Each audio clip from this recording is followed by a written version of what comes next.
Look, we may or may not have had a major bug problem in New York City in the late 70s and early 80s. This is why we needed people like the Exterminator. In Nam, you had to kill to stay alive, much like in the streets of New York. Sure, just set anyone on fire. I am going into this like a cross between Joe's Apartment and Death Wish. Actually, what the Exterminator is one of the more notable entries in the vigilante subgenre of action flicks that were popular around that time, especially after such box office hits as Death Wish. The Exterminator was written and directed by James GLICKENHAUS, who would also have a hand in other entertaining action flicks of the 80s and 90s, such as The Soldier, Shakedown, The Protector, and McBain. It's a story that, well, easily could have been a sequel to Death Wish. John and Michael are Vietnam buddies, and when Michael is put in the hospital, John becomes the Exterminator and kills any and everything that moves and gives a dirty look. John Eastland is played by the late, great Robert Ginty, then known for being on the Paper Chase series, but this would be his start into a wave of B-action movies such as Whitefire, Mission Kill, Codename Vengeance, and Program to Kill. I would like a copy of every single one of those movies, thank you very much. It's time we find out how much different the Exterminator is than 5-year-old me seeing the box at the video store and thinking, the Exterminator? What is it that makes this former Terminator so violent? But we must start this action movie, like most action movies did at the time, in frickin' Nam! Or, the worst practical joke show. Whoops! The movie opens with its biggest set piece, an explosion spectacular so big it actually made up 20% of the movie's budget. If only they had Chuck Norris there to help them, they could have gotten out of there quick. As you can see, Harry Anderson and Charles Robinson saw some shit before working at Night Court. Our heroes are held captive by every Viet Cong villain in every 80s Vietnam movie. Even this decapitation scene was a big part of the budget, costing $25,000 to execute. For lack of a better word, they want information bad, such as will he get the call back for his role as Tay in Rambo First Blood Part 2. John's life is saved by Michael, who's played by Steve James, with a badass profile that says, "I wish you would read my filmography." Well, maybe he saved his life. I think people just randomly catch fire around here. But it was then they saw the Christmas star in the sky and used this to practice peace and forgiveness. Oops, sorry. It's still August. The whole Vietnam sequence was filmed at the Indian Dunes National Park in California. Yes, and you can tell by looking at it, it's the same area used in the Twilight Zone movie. But back to the jokes, Michael tells John he really needs to shave that unfortunate mustache, and I had to heal it till I couldn't feel it. And get his country music career off the ground. I'm not so sure this song really fits the tone of the movie. What else do we got? Jennifer, Jennifer. I guess that'll work. Except no one's named Jennifer in this, and calling the Exterminator Jennifer might just piss him off. Our boys get a job at a beer and meat packing plant where they count all the money they have left in the budget. Best bring in some hired goons. They'll rough this business up if they don't use their client's country music theme song over the loudspeakers. So much villaining going on here. 1980 was a bad time to be in New York. No can of soup was safe because they were all full of beer. However, it's taken 10 years, but he finally shaved the mustache. Originally, actor Joseph Bottoms was cast as John, but wanted too much money. Personally, I love the casting of Ginty. They couldn't get a more average Joe-looking normal guy if they tried. Hell, Michael has to save his life again, so they decide to replace the cans of beer with Billy beer so people will stop trying to steal them. Well, just another Tuesday in 80s vigilante New York. No need to call the cops. We'll strap some cans on them and chuck them into a pen of goats. Sure, there may be some shots here that say, we're about to get deep, aren't we? But then they remember it's the Exterminator, so best just leave. He's got family to get to. Come here. How you doing, big man? Well, Michael is dead. The gang wants to have a little talk about that beer incident earlier. Obviously, they ask him nicely to provide them with a 12-pack of Schlitz for the church potluck. While the movie is an hour and 42 minutes, it is paced fast. Immediately after the attack scene, John knows what happened and is telling Michael's wife about it at the park. Did he set this whole thing up? Was he tired of Michael always being the hero? It seems that he's going to be paralyzed. Possibly for the rest of his life. The doctor told me this after a 5-minute diagnosis. Again, this is paced like the Roadrunner. Immediately after consoling the wife, he already has one of the gang members captured. Robert Ginty is one of my favorite Punishers. Good lord. What I do love about the pacing is how quickly Ginty can go from just a non-threatening blue-collar worker to, oh my god, scary as hell. If you're lying, I'll be back. No, I'm not lying to you. And it took an Exterminator to give us iconic Arnold lines. The gang's all hiding out at the local university, which is like the infernos of Vietnam. That is, the Disco Inferno. You're making a mistake, man! You're making a mistake, motherfucker! It was somewhere around Eastland blowing these suckers away to the sounds of the Tramps that I realized this movie is very much made for me. Hell, he drags the leader down by his boogie shoes. There was a noise complaint, so he had to take care of this in the basement. Woohoo! Shot him right in the flashback, I think. Maybe. The editing's a little weird, but they explain it. Yeah, it was pretty bad. One of them was still alive when we got here, even though the rats had eaten off half his face. Yes, but that happened to about half the New York population in 1980. A graphic scene of murder means we have to bring in Detective Christopher George. He's been a witness to Peace's murders and Fulci organ vomiting. If anyone can crack this case, it's him. Oh sure, it can't be John. He's a good employee who is back to work. All while the goons come in again to offer someone a chance to bootleg beer across state lines. This is all overseen by Don Comedy Club manager. It's a hard time for a mafioso. The price of beef is going up too fast in New York. And we're gonna break the legs of the redhead at the orders of the king. Detective Dalton is gonna find out who killed the members of the gang known as the Ghetto Ghouls, which sounds like villains from a Jack Hill-directed episode of Scooby-Doo. It's not hard to find a hooker who knows info, though. Just look for any burning barrel and there will be a hooker nearby. She doesn't seem too hard to arrest. Shit is this, man? You know this is entrapment, man. Oh, my man is the man. She's being hauled in for extreme overdosing on the word man. Detective Dalton waits for her to desperately need her heroin fix so she can clearly pin the right person. What do you look like? A warrant was then issued for the arrest of Paul McCartney. This film was advertised as the movie John Lennon doesn't want you to see. I have a bad feeling about Michael and John's sanity. I found the guys that did this to you, and I've taken care of it. It was like we were back in Nam. Ish! Even the guy with a chopped spine and tubes down his throat thinks you got problems. However, John has figured out a way to get Michael's family some money. He's gonna search all the garbage cans in every fancy steakhouse, and when that doesn't work, kidnap Don Pontevini. John Eastland may be B-movie Paul Kersey, but he also may have inspired Dexter. We best quickly fade to black because I'm not so sure how Eastland dragged the Don all the way over here. Now he needs information on how to get into Pontevini's house and take his money, or he'll lower him into a meat grinder and send all of his remains to the hungry cats from the corpse grinders. If you're lying, I'll be back.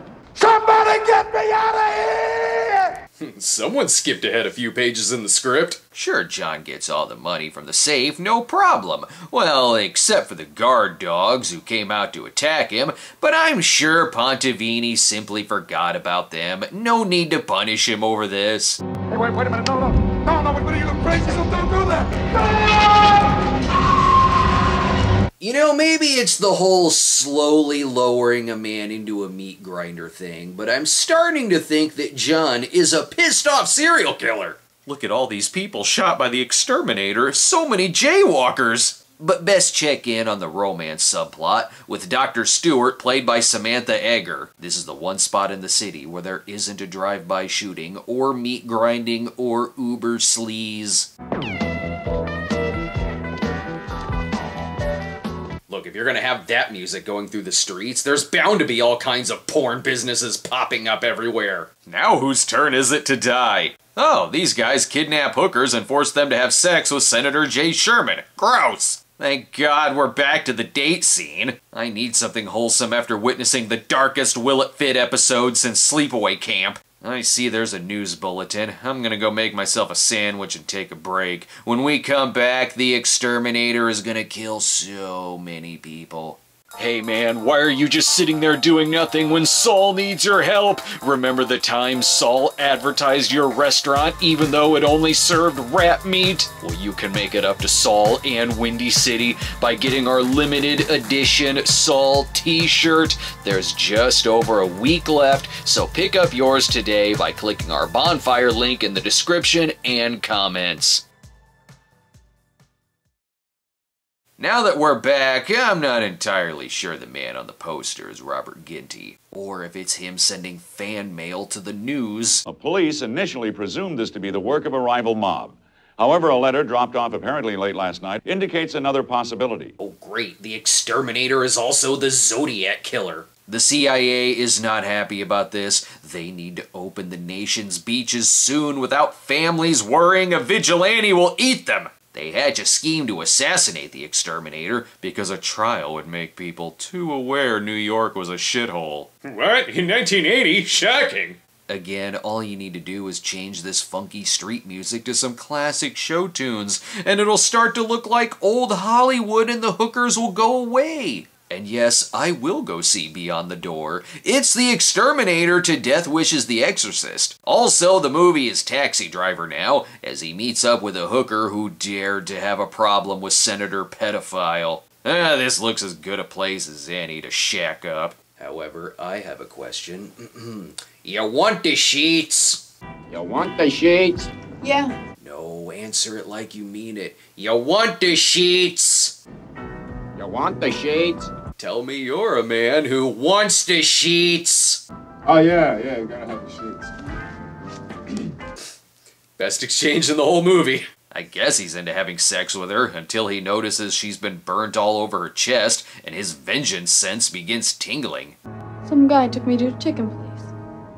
Chicken place. And then he blew up a Brown's chicken. In this universe, a chicken place is where they want young boys, which could set up for the worst possible ordering mistake ever made on DoorDash. There's only one thing he can do to take this place down. Load his bullets with mercury poison. That way they'll die when he shoots them. Now he's ready to give the bad guys one hell of an infection. Hey, man. Got some chicken for sale. You hungry? No, you're making a mistake. That guy really did order a bucket of KFC. Never mind, he has chest hair. That means he's sleazy. They look all right. I'll take them. You got pictures? You really are a sick motherfucker, you know that? This is a judgment-free zone. Again, I think John's power is editing, as the dude is instantly strapped to the bed. John will save the mercury bullets for later. Because it's much more fun to just light the pedo on fire. Here, the senator can have the mercury bullets. That's why you need to let them know that you have a mercury allergy before going into a chicken joint. Once the police get there, I find that this is the only shot I can use, due to it being the only one that doesn't have pictures of dick behind him. But I can show him heating up this leftover severed dong he found at the crime scene. The Exterminator left that as his calling card. He doesn't want you to eat it. And the least he could do is get the name of the movie right. Picked out the M16 machine gun as a weapon the Exterminator used when he broke. Excuse me, the executioner is so powerful he didn't even need a part 1. But after seeing the chicken place raided and a kidnapped boy rescued from being probed with a hot iron, it's good we're getting back to the romance scenes. But the romance is ended fast when their grocery driver is robbed before she could bring them their picnic materials. John watched all of this happen and is going to teach this man a lesson. Only John can help an old woman being beaten by ghetto ghouls. The gang feels safe because John can't take his meat grinder everywhere, but his mercury bullets, however, ho, this is gonna hurt. Holy shit! Come on! Ah! Damn you, devil! Serves them right for thinking they could survive an 80s car chase. I'm surprised it hasn't exploded from these minor taps. Turns out Carrie didn't need telekinesis to blow up the bully's car. She just needed a big-ass gun. That car would have blown up even if it was parked. An explosion like this brings in a crowd and evil. Magnum 44. I bet it's from the same gun the Exterminator used. Who the fuck are you? Language police. You're under arrest. Obviously, the Exterminator can't just be a lone vigilante when the CIA and political parties exist. This could easily be the work of the opposition party, or maybe even a foreign government. Yes, he read that on a forum called what? I'm starting to think conspiracy theories existed before the internet. I think you have to take a shit. It's coming out of your mouth instead of your asshole. And so did witty comments. Somehow, after seeing his 12th charred body of the week, he's still in the mood, and it's right next to the room where John is gonna put Michael to sleep, because who can go through life with these embarrassing bandages? Michael was a friend till the end, sacrificing his own life to satisfy John's newfound bloodlust. It's taken this long to get Ginty and George's first scene together, and it's a pretty great moment. Hey, your fly's open. Robert Ginty, Christopher George, and an open fly all have the power to make any scene cool. This is where he either figures out John is the Exterminator, or he's really pissed at the hospital's bug guy after spotting a roach. But now he knows how to go up against the Exterminator. It didn't matter if you were a cop back then or a vigilante. Everyone came with a free case of guns. Now we only have one opportunity to get in there and arrest John Eastland before all is forgiven and he's able to go about his merry way in Exterminator 2. This is why John drives away. He knows that if they don't arrest him within 5 minutes, the statute of limitations will be up. Now they can meet again, face to face, although I think the apocalypse just happened. Must be why the real Exterminator 2 is Warrior of the Lost World. They're either gonna shoot each other, or John's gonna pitch more of his Vietnam-inspired pranks. Nice try, but after Christopher George fought a grizzly, that ain't gonna make him shit his pants. Well, that might though. Now the CIA wants them both taken out to cover up the conspiracy that Carter used the Disco Inferno to blind people from the truth of the flat earth. However, I feel like they're forgetting something. Oh, right. Now there will never be a vigilante ever again. Washington will be pleased.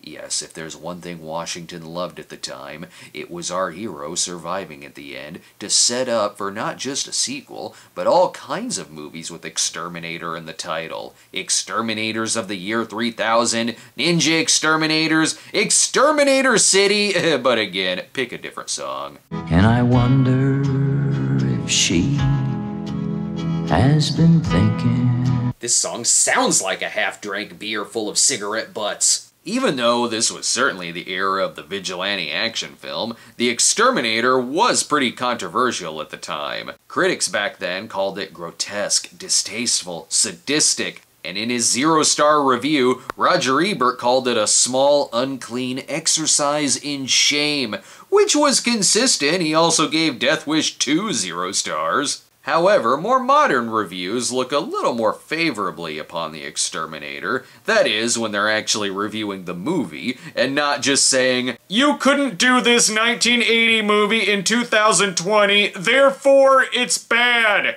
It's a film where a lot of the criticisms 40 years ago are why it works. It oozes sleaze. It wants you to feel just how dirty and grimy this atmosphere is, and how someone like Eastland could be driven insane. The movie does not hold back on its shocking violence in such a way that makes the audience feel like they really are present for some locked room snuff film. While critics hated it, the movie was a hit with audiences. Between the box office, video sales, and cable TV airings, the movie made a hell of a profit, enough for there to be an Exterminator 2 released 4 years later. Find out next if Exterminator 2 captures the magic again, or if we should just cut our losses and light a bucket of chicken on fire with a blowtorch. Robert Ginty, one man, pushed to the limit, fights back in Exterminator 2.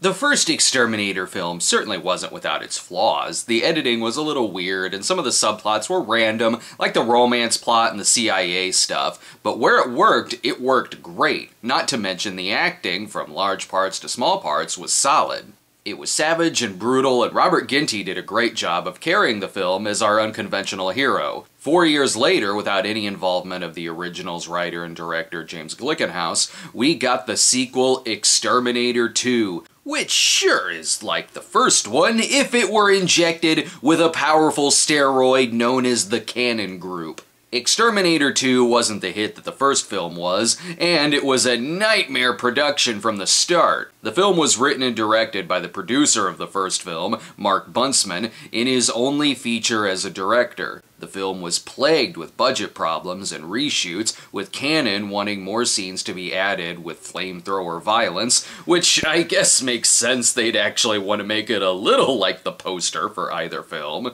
Writer William Sachs, known for Galaxina and The Incredible Melting Man, was called in to handle the reshoots, which had to be done without the involvement of Ginty, hence all of the scenes where he's wearing a mask. Between the reshoots, studio notes, and the removal of other pieces of violence by the censors, the movie became this notorious Frankenfilm whose final product was vastly different than the original script, with much of the plot being manufactured in editing and placed out of sequence, and a hell of a lot of scenes were just not used, which is evidenced by some lobby cards and even the trailers, which feature a lot of scenes not included in the final film. Sadly, the original cut of the film has never been released, so I await your Release the Buntzman Cut campaign. With all the problems during production, I guess the credits are still fire. Yeah, that's pretty cool and all, but the first one already had the most perfect opening shot of any movie. Although this one does ditch the country music theme.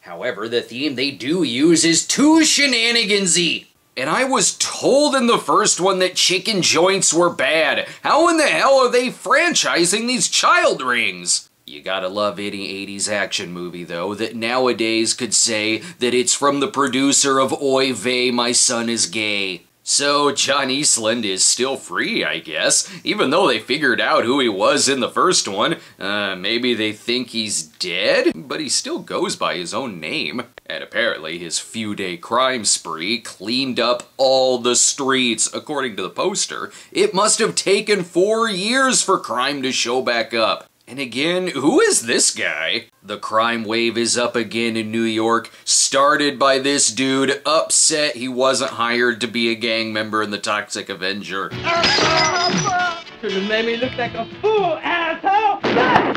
Good thing the Exterminator saved him. Oh, he shows up, eventually. He's slow from carrying the weight of the gas tank. Or, well, at least Ginty's stand-in showed up. No need for the news to talk about this. Erwin Keyes is there. He was a gang member in the first one. Sure, he died, but nothing else makes sense, so I'm going to assume he's the same character. The gang leader is Mario Van Peebles, who plays X, a fantastic movie commentator and riffer. That's why he has so many TVs. The movie may be a mess, but here's why some of it still works. It still has Robert Ginty in it. Robert Ginty was a treasure with a badass life story. He began his career as a rock and roller who hung out with the likes of Jimi Hendrix and Janis Joplin before getting into acting, from Shakespearean stage roles to TV dramas and 80s action movies. Hell, look at him just talk about making the movie. I read the material and I saw what I could do with the character. I saw immediately that I could humanize the story. It was a very violent story. The dude is cool. I want to see Ginty chain smoking away and talking about all of his movies. The Exterminator 2 is one of those rare sequels where it's reversed. He wasn't a smoker in the first one, but he is now. When you have a flamethrower, you might as well. He has a love interest in this film who is a stripper named Caroline. Maybe I should, go. No, stay. I don't want you to go. This feels like it was supposed to go later in the movie, or at least have a bigger build-up beforehand. Now the gang is talking about the guys that died in the reshot scene. It's like someone put every scene in the meat grinder from the first one. But you can always count on the Canon Group to give us characters who are ready to show up in a knockoff of the Warriors or 2020 Texas Gladiators at a moment's notice. I am the Messiah, and you are my warriors. See? But never mind finding the Exterminator that we just talked about. Let's attack this armored car making a delivery in the middle of the night. Rest assured, this one one-ups the car explosions. With spontaneous helicopter explosions. Really? This movie went over budget and had to move filming from New York to LA? You don't say. But the day is saved by Frankie Faison? What does the Exterminator have to do with any of this so far? And how did they still get away and are able to perform a human sacrifice? What kind of gang is this? And can David A.R. White's Beckman show up to blow them straight to hell? If this gang were any more 80s, they'd start a band in a subway. I don't know who they're worshipping, but I don't think it's the Prince of Darkness. I think it's just Prince. I always wanted a cross between Indiana Jones and the Temple of Doom and 1990 The Bronx Warriors. What is happening?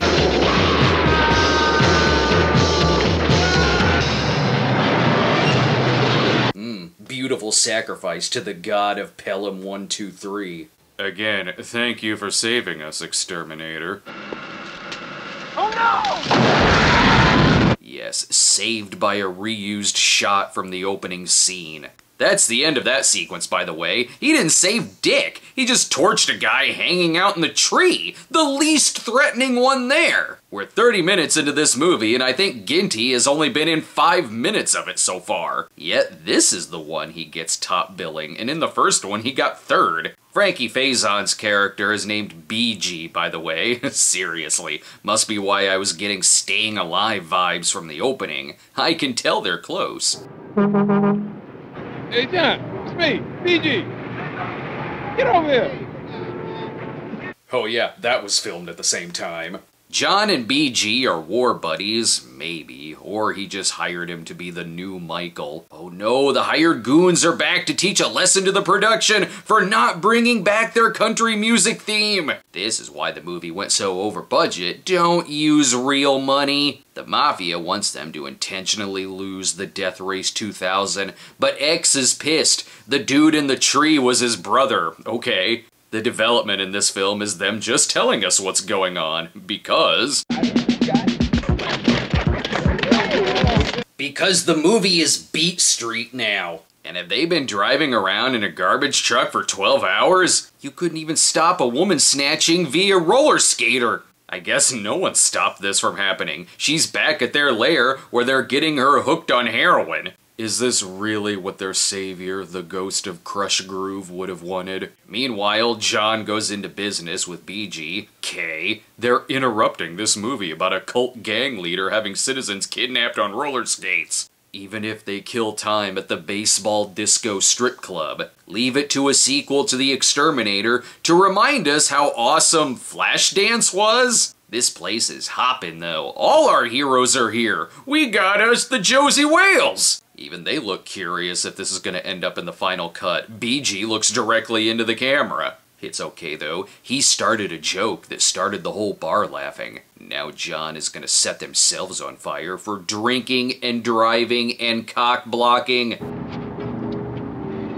Well, scratch the Empire restaurant. BG, your jive talking is ruining the moment. He takes the hint and leaves them the truck because they're all equally as drunk. They just so happen to drive by the gang, which I'm assuming they have members on every block. Now, I can't show you the love scene, but I can play you a little of the knockoff music.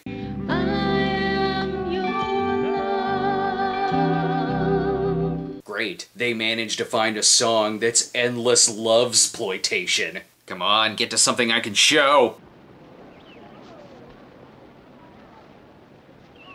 Meanwhile, where are they? I wish we could see the original cut of the movie. You can tell that in one of the scripts it was trying to add more character and depth to John Eastland, but at this point, the gang's walk to the subway human sacrifice had more development. And how did you not see the foreshadowing gang standing there? This movie is like the fake world that Freddy Krueger would have put the Exterminator in if he fell asleep. There's more breakdancing in this film than in the actual canon breakdancing films. Well, okay, maybe not, but there is more breakdancing here than flamethrower death. Smart gang. They attack Caroline in broad daylight. Why not? They get away with everything else. Probably because the cops move in slow motion. When her leg is busted and her career is put on hold, it's up to John to go undercover at her school. Wait, never mind. I wish I was watching The Substitute. This didn't even need to happen to set John off. He was already going around killing criminals. As much as they try, though, not even BG can cheer her up during this tragedy. Caroline's gonna go take a shit, so we'll be right back once she finishes. Hey man, why are you just sitting there doing nothing when Saul needs your help? Well, you can make it up to Saul and Windy City by getting our limited edition Saul t-shirt. There's just over a week left, so pick up yours today by clicking our bonfire link in the description and comments. Now that we're back, Caroline may have taken a shit, but it did not help the mood in this house. She was more than a woman to our heroes. Look, if you need me for anything, you want to talk or something, let me know. Why is all of this hitting BG the hardest? He must go to the nearest bar and mend his broken heart with a beer. In scenes like this, you get glimpses of what could have been, with Ginty doing an excellent job of talking through the stress of his girlfriend being attacked, but back to becoming a Batman movie where he really does just set everyone on fire through the whole thing. Oh, don't worry, Ari Gross survived this to clean up his act and go on that date with Rachel when she drunk-dialed Ross. And I don't know how the Cannon Group made a vigilante movie equivalent of a Rocky training montage, but I'm not at all surprised they did. All of this build-up with Caroline better lead somewhere, aside from some hardcore drama. You're just overtired. You don't understand. All right, that's enough. I'm a dancer. That's enough. That's what I do. I dance. Let's See? get up. You want to get on the bed or the wheelchair? The real fight in this movie is the fight between a revenge film and a dance film.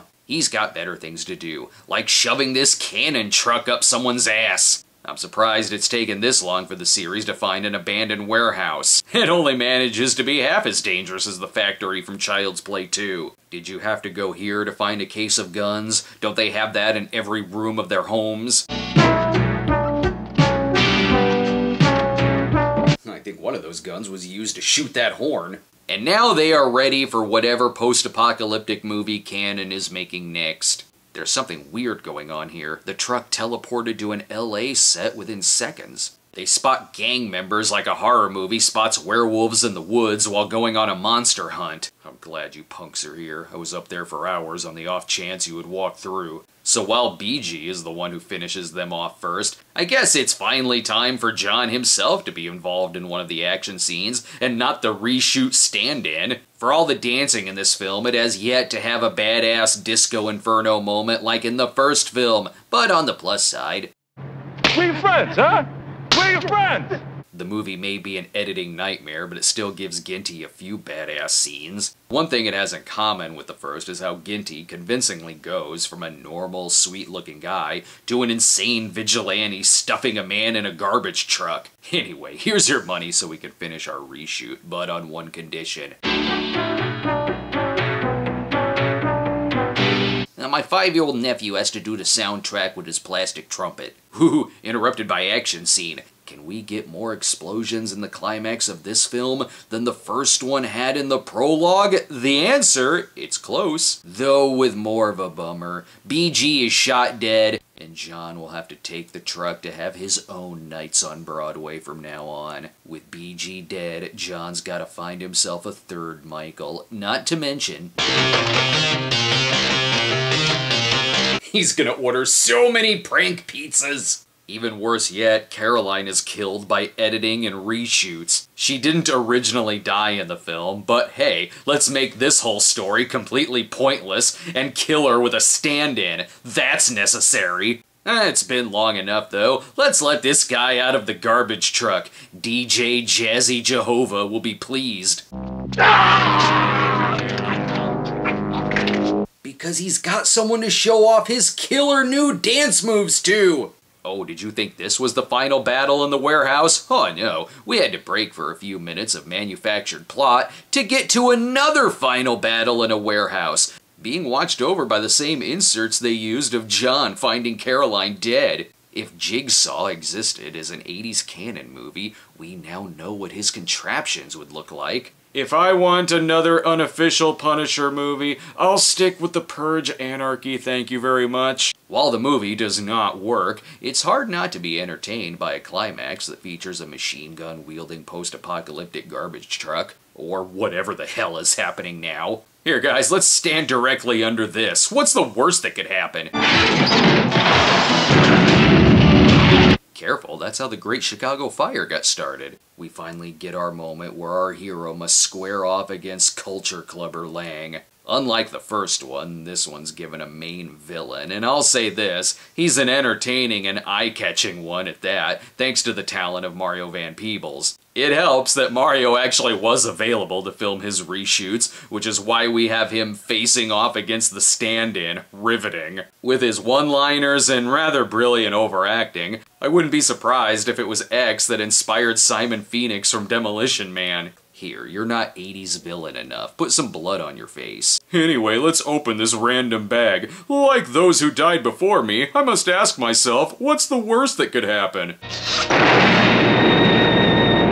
Ooh, so surprising. We got a shot of John taking the mask off, because this is actually an outtake from earlier in the film. It's such a structural mess that I think this ending shot means he's escaping after putting X in charge of the Thorn cult. You know you're in for a production nightmare when the first person credited is the one behind the reshoots. I feel like I should take back some of the criticisms I had about the editing in the first film because, wow! This movie is like they were challenged to take an action film and somehow re-edit it into a musical. And then they just gave up halfway through. Pretty much everyone spoke ill of this film, with even Ginty himself hating all of the reshoots and re-editing that they did. At least the first one felt like a more personal film, and no, seriously, it was on a nickname basis, as it starred Bob and was directed by Jim. The film did not go over well with critics, and even audiences didn't like it. The first one was at least big enough with audiences to be a box office hit,